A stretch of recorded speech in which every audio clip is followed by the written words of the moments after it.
Hello, my friend, and welcome to Wisdom Trek. I am Guthrie Chamberlain, your guide to wisdom and creating a living legacy. Thank you for joining us for our 5-day-per-week Wisdom and Legacy Building podcast. We are broadcasting from the studios at the Big House in Marietta, Ohio. Today is day 931 of our trek, and it is Wisdom Wednesday. Creating a biblical worldview is important in order to have a proper perspective on today's current events. To establish a biblical worldview, it is required that we have a proper understanding of God's Word. Especially in our Western cultures, we do not fully understand the Scriptures from the mindset or the culture of the authors. In order to help us all have a better understanding of some of the more obscure passages in God's Word, we are investing Wisdom Wednesdays reviewing a series of essays from one of today's most prominent Hebrew scholars, Dr. Micheal S. Heiser. He has compiled these essays into a book titled, I Dare You Not to Bore Me with the Bible. Most people who know anything about the Bible, if they are asked the question who wrote the book of Proverbs, would probably say King Solomon.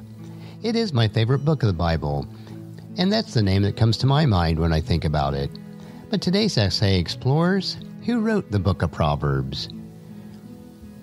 The first chapter and verse of Proverbs announces, these are the Proverbs of Solomon, David's son, king of Israel. This is reiterated in Proverbs chapter 10, verse 1, and also in Proverbs chapter 25, verse 1. By its own testimony, though, the book of Proverbs has many authors. Proverbs chapter 24, verse 23 tells us, here are the further sayings of the wise, which literally means the wise ones. The same idea that the Proverbs in this book were written by a number of sages, and is reiterated in Proverbs chapter 1, verse 6, and Proverbs chapter 22, verse 17. We find that old traditions die hard, and the authorship of Proverbs is still hotly debated. So what role did Solomon actually play in writing the wisdom literature? Is it possible that Solomon also had a pen name? In some of the passages of Proverbs, the sages who wrote the book are actually named. Proverbs chapter 30, for instance, was written by Agur, son of J.K., and it is noted as such in chapter 30, verse 1. An interesting fact is that we know nothing else about him. Some believe Agur was a pen name for Solomon. However, there is little evidence to support this. The name may also be translated more commonly, the Assembler, which may point to an anonymous collector of Proverbs who also wrote chapter 30. Proverbs chapter 31, verse 1 informs us that King Lemuel wrote this famous chapter about a virtuous woman. In this verse, we learn that Lemuel was taught Proverbs by his mother. There is little else known about this elusive king. Jewish tradition views this writer as yet another pen name for Solomon, but there is no reliable proof for that connection. But the book of Proverbs is in the tradition of Solomon. Proverbs chapter 25, verse 1 provides another insight about the authorship. And it says, these are many Proverbs of Solomon, collected by the advisors of King Hezekiah of Judah. The word translated collected can also mean transcribed. This suggests that some of the Proverbs, perhaps chapters 25 through 29, were produced by scribes living in the day of Hezekiah, which was 715 to 687 BC, and this is well after the lifetime of Solomon. At least one anonymous sage did contribute to Proverbs. Portions of Proverbs chapter 22 through 23 come from an Egyptian wisdom text composed before Solomon's lifetime, and this was the instructions of Amenemope. In addition, Proverbs chapter 1 verse 25 appears to be quoting Jeremiah chapter 20 verse 7 and certain portions of Zechariah 7. However, just because there may have been latter additions to the book of Proverbs doesn't mean that the entire book is dated later than Solomon. There is also the possibility that Jeremiah and Zechariah were actually drawing their quotes from Proverbs.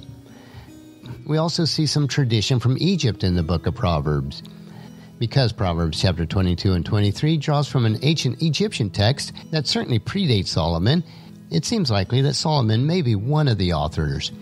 In addition, the literary patterning in large sections of Proverbs, such as Proverbs chapter 10 verse 1 through 22 verse 16, mirrors the way that ancient wisdom literature was formatted, and that is where Egyptian scribes gave collections of saying a formal title or prologue. Keep in mind, though, that Solomon was married to an Egyptian as one of his wives, so certain literature may have come from there and was shared by Solomon in the book of Proverbs. So the question goes back to, who wrote the book of Proverbs? Well, Solomon, we have to say, actually wrote the majority of it, but he was in good and wise company of many others. And that'll wrap up our essay for today. Next Wisdom Wednesday, we will continue with the Old Testament as we look at Dr. Heiser's next essay called Emmanuel's Mother, Virgin or Not. I believe that you'll find this another interesting topic to consider as we build our biblical worldview. Tomorrow we will continue with a 3-minute humor nugget that will provide you with a bit of cheer, which will help you to lighten up and live that rich and satisfying life. So encourage your friends and family to join us and then come along with us tomorrow for another day of Wisdom Trek, Creating a Legacy. If you'd like to listen to any of the past 930 treks or read the Wisdom Journals, they are all available at wisdom-trek.com. And I encourage you to subscribe to Apple Podcasts or Google Podcasts so that each day's trek will be downloaded to you automatically. And thank you so much for allowing me to be your guide, your mentor, but most importantly, I am your friend as I serve you through the Wisdom Trek podcast and journal.